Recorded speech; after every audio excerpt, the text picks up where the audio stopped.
All right, so we're on lesson 6, which is called the half note. And we're just going to delve into that a little bit more and do some review and continue to lay this strong foundation for our music reading skills. All right, so as always, we'll start with review. If you remember, we learned that music is written on a staff, which consists of 5 lines and 4 spaces, which we number from the bottom to the top. So we have 1, 2, 3, 4, 5 lines and 1, 2, 3, 4 spaces.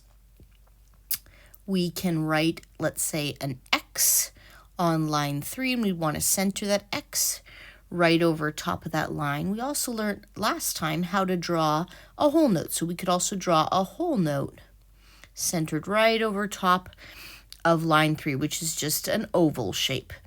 We could also draw an X on space 4. We'd want to fill out that whole space, or we could draw a whole note on space 4. We learned about clef signs. So clef signs are usually found on the leftmost side of the staff, and they help us. They'll be the tool we use to decode which pitches to play or sing. So remember, we learned about a treble clef. Sometimes we call it a G clef. The G clef or treble clef starts on line 2, bumps up to line 3, down to line 1, up and around, back down again. And this curly Q action, as we learned, centering on line 2 will help mark the spot. So X marks the spot. Line 2 is our key line. And if we were to put a note head there, in this case a whole note there, it would be called a G. From there, we'll be able to learn how to decode all the other pitches and learn how and where to play and sing those on our instruments or in our voices. All right, so this again was called the treble clef or the G clef. So we also learned about the bass clef or F clef. We start that on line 4, bump up to line 5, down to line 2. It's a half a heart basically. And we draw a dot next to it, 1 in space 4, 1 in space 3. These 3 spots together help mark the spot of line 4. And if we are to draw a note right on line 4, in this case a whole note, it would be an F. And from there we could decode all the other pitches on that staff. So remember, again, this is called a bass clef or an F clef. All right, so we're also going to review the note value pyramid briefly. So remember that the longest note we have is a whole note, and we draw that just with an open note head like this. We could think of that as a whole pie. We could take that whole note, break it into 2 equal parts. We represent that by adding the notation element of a stem. These would be called half notes because each of them is worth half the duration of a whole note or half of a pie. We can take those half notes and just by filling in that note head, otherwise it looks the same, we can split it into 2 equal parts and call it quarter notes. Each of these notes would be worth 1/4 of the duration of a whole note, right? Or 1/4 of a pie, 1/4 of a pie. We can take those quarter notes, keep that same basic filled in note head, stem, and add a beam. Or if we were to see them by themselves, an 8th note would be like a quarter note with 1 flag. That's the key, is 1 flag. They can be grouped in 2s, 3s, 4s, 6s, whatever, depending on the piece of music and the rules governing it. But the point is that you only see 1 beam or 1 flag. Each of these receive an 1/8 of the duration of a whole note. Hence their name, 1/8 notes. And then we could take each of these 1/8 notes, break them into 2 equal parts, and I will draw all 4 of these in this case. And very often they're grouped in groups of 4, but they don't have to be. They'll look like an 1/8 note with 2 beams instead of just the single beam. And if we were to see one all by itself, it would look like a quarter note with 2 flags. And these will receive a 1/16 of the duration of a whole note. All right, so remember that the most important information we've learned about the note value pyramid is that these notes only have a fixed relative value. At this point, they are not assigned a specific beat allotment or duration.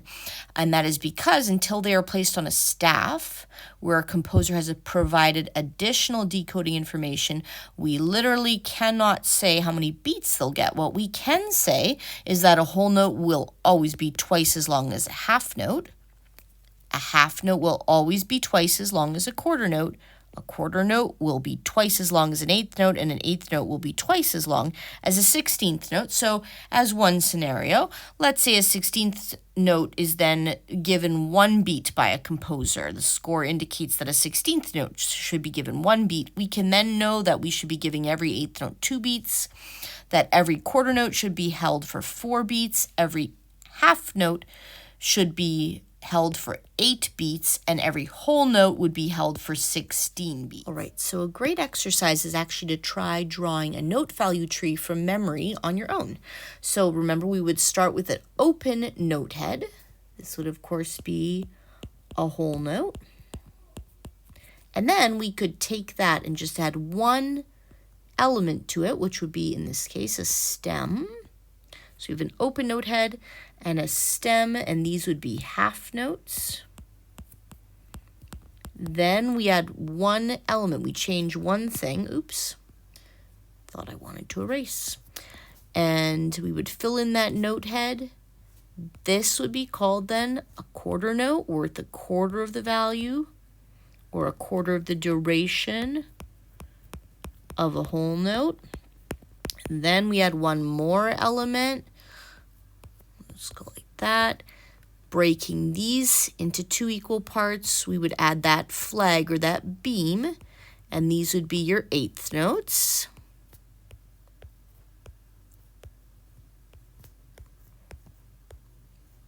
And then we could break each of these, split each of these into 2 equal parts. I'm just going to go like this, and we're going to group them in 4s. I'm just going to draw 1, 2, 3, 4, 1, 2, 3, 4, 1, 2, 3, 4, 1, 2, 3, 4. I'm going to add 2 beams. That's our second, or our new notation element is that second beam.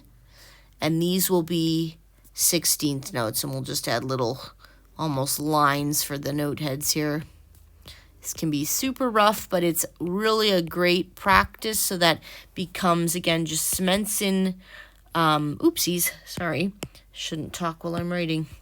It cements in the learning and just helps you really understand it, be able to recreate it on your own, helps you to keep it all straight in your mind and become more automatic. So when we actually go to decode a score, you don't hopefully have to think about this for too long. It's very instinctual that the more complex the musical symbol is, meaning, let's say, 2 flags and a colored in note head and a stem, we know it's going to be the shortest note duration.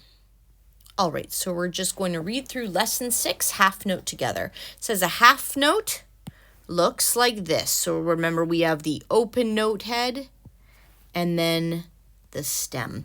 2 half notes equal 1 whole note. So a half note lasts half as long as a whole note. Another way of saying that is it has half the duration of a whole note. And you can see, when I like how he shows this as kind of almost like a ruler image. So let's say the whole note were worth 2 inches, then a half note would only be 1 inch, right? So to draw a half note, begin by drawing an oval like a whole note. This part of the note is called the note head, right? So step 1, the oval. Then add a line on the right side of the note head like this. The line is called a stem. Okay, so note head and then the stem. All right, so then he says sometimes the stem goes down like this, right? If the stem goes down, it's on the left side of the note head. So notice If the stem goes down, on the left side of the note head. If the stem goes up, it's on the right side of the note head. Trace each half note shown below, then draw 3 more half notes to the right of each one you trace. So stem going up has to be on the right side of the note head. Stem going up, right side of the note head. Stem going up, right side of the note head. Stem going up, right side of the note head. Okay, if it goes down, it goes on the left side. And that was actually kind of messy job. We want to not have it look like this, like a P.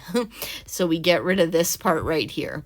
Okay, so it just connects like this, left to the left. Okay, half notes look like this on a staff. So the stems go up and on the right side until we get to line 3. Stem goes down then, and on the left side, once we hit line 3. All half notes below the third line of the stem going up, all half notes on or above the third line have the stem going down. And actually, that's not entirely true depending on the rules you're following. Actually, the note on line 3 can go either up or down depending on what the majority of the notes in that measure are doing. So we'll learn more about that. Again, that's really a theory thing. We don't need to know that, but just so you recognize that the stems will be on the left side and going down or on the right side and going up. Check out some of your music and see how that's true. No matter what the clef is, that's the rule that governs stems. All right, so continuing on here, draw a half note on the line or in the space shown below. Make sure the stems go in the correct direction. So in the first space, you notice they've drawn this and they've drawn the stem. There are also rules about how long the stems should be, but since we haven't entirely learned some other information, we won't get into that. It can be on the 4th line, so we're going to put a half note on the 4th line. So we go 1, 2, 3, 4. And we know from the previous page, then our stem will have to go down and to the left. In the 3rd space, so we'll go 1, 2, 3. And again, we're going to know that the stem needs to go down on the 2nd line. So 1, 2, and the stem will go up and on the right. And then on the 5th line, so 1, 2, 3, 4, and 5. And we're going to again know the stem needs to go down. On which line or in which space have these half notes been placed? So obviously this is space 1. This is going to be line 1, 2. This is going to be line, we count from the bottom, 5. And this will be space 3, counting from the bottom again.